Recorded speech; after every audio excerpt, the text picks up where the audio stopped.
A ver, hoy vamos a meternos de lleno en una historia que es increíble. Es la de un movimiento indígena de una región de Colombia, del Cauca, que decidió llevar su lucha local, bueno, desde sus montañas, hasta el mismísimo escenario mundial. Y claro, esto significó enfrentarse cara a cara con el poder del Estado. Estas palabras son el corazón de un movimiento potentísimo, conocido como la Minga. Y ojo, no es solo un eslogan. Para ellos es toda una filosofía de vida, de resistencia. Y esa es justo la pregunta que nos va a guiar en todo esto. ¿Cómo es posible que una sola voz, la de una lideresa indígena, pueda lograr un impacto, un eco que vaya mucho, pero mucho más allá de su propia comunidad? Bueno, aquí es donde empieza un viaje alucinante, de verdad. Vamos a ir desde las montañas de Colombia hasta los salones del poder en Ginebra. Así que, vamos a ver cómo una voz local se preparó para hacerse oír en todo el planeta. El punto de quiebre, la chispa que encendió todo, fue la Gran Minga de 2008. Justo después de esa movilización social, que fue masiva, una lideresa indígena llamada Aida Quilcue tomó una decisión que literalmente cambiaría las reglas del juego. Y claro, es súper importante entender qué significa Minga. Porque, a ver, no es solo una marcha o una protesta, es mucho más profundo. Es una práctica ancestral, una idea de unidad, de trabajo colectivo, de movilizarse juntos por un bien común. ¿Y su destino? Pues nada más y nada menos que Ginebra, en Suiza. O sea, estaba llevando la voz de su pueblo al corazón de la diplomacia mundial. Imaginen ese salto, de una protesta local a un escenario global. ¡Wow! Y ahí, en Ginebra, se prepara el escenario para una confrontación que, la verdad, no tenía precedentes. Piénsenlo, una lideresa indígena cara a cara con los representantes del Estado colombiano y con el mundo entero mirando. Para que entendamos el contexto, esto sucedió durante el examen periódico universal de la ONU. ¿Y qué es eso? Bueno, piensen que es como si a los países les hicieran un examen sobre derechos humanos cada 4 años. Y en ese momento, pues, Colombia estaba sentada en el banquillo bajo la lupa de todos. Y las acusaciones que Aida Quilcue llevó no eran para nada vagas, fueron directas, durísimas.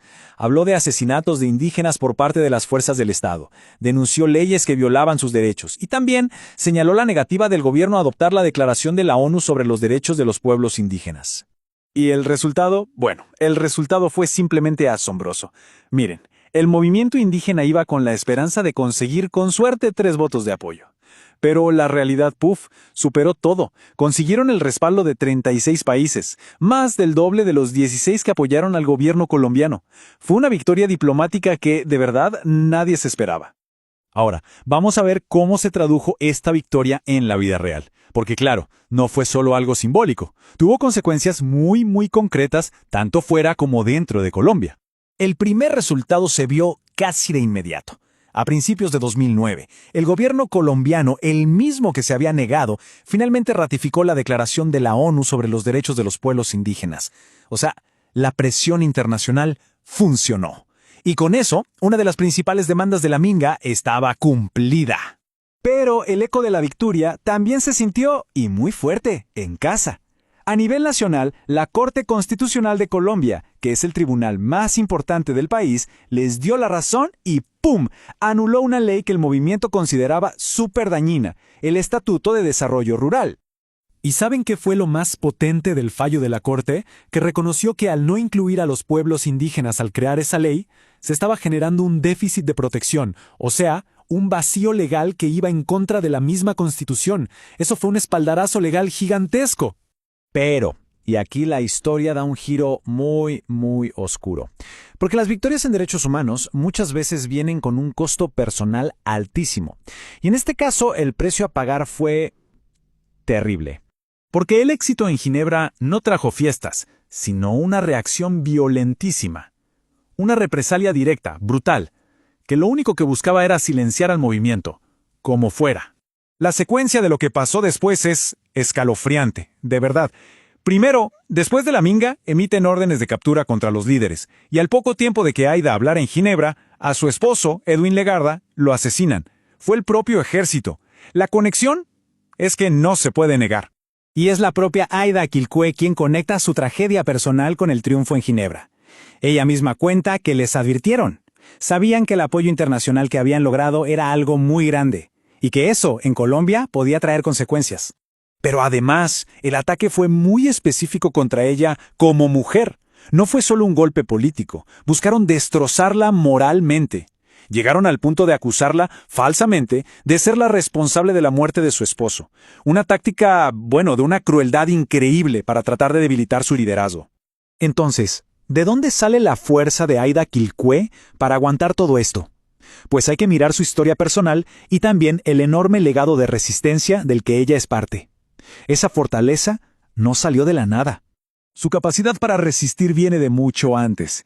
Ella sobrevivió a la terrible avalancha del río Páez en 1994, una catástrofe que, según sus propias palabras, fue la que forjó a una nueva generación de líderes indígenas. O sea, la adversidad fue su escuela. Y su lucha, además, se conecta con la historia, con una figura legendaria, la cacica gaitana, un ícono de la resistencia indígena de hace siglos. Hay un paralelismo increíble. A las dos, el poder dominante les arrebató a un ser querido. Y las dos, en vez de hundirse en la desesperación, eligieron la digna resistencia. O sea, transformar el dolor en una lucha imparable por su gente. Y aquí, creo yo, está la clave de todo.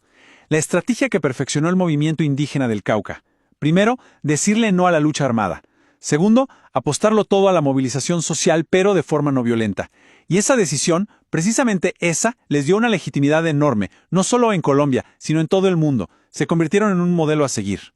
Y con esto cerramos, pero con una idea para reflexionar, porque la historia de Aida Quilcue y la Minga no es algo que se quedó en el pasado. Es básicamente un manual de resistencia pacífica, y su influencia se ve, se siente en las grandes movilizaciones que ha habido en Colombia desde entonces. Así que la pregunta queda en el aire, ¿no? ¿Cómo es que ese legado, esas ondas de resistencia, siguen moldeando el futuro de Colombia hoy?